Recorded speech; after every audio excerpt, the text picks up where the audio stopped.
quelli che vogliono essere letti da tutti per farsi mettere il like dicendo cose da deficienti.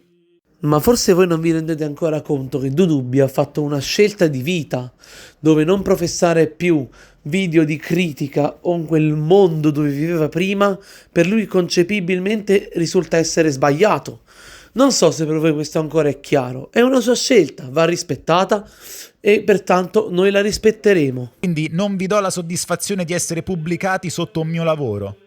Deficienti. Se siete tra quelli che deficiavano di informazioni, ora credo di avervele date, quindi potete fare una trasformazione e non essere più deficienti. E stiamo a posto. Coloro ai quali mancano proprio gli strumenti a prescindere non hanno capito nulla di questo discorso. Hanno sentito Gesù per, no? Dio,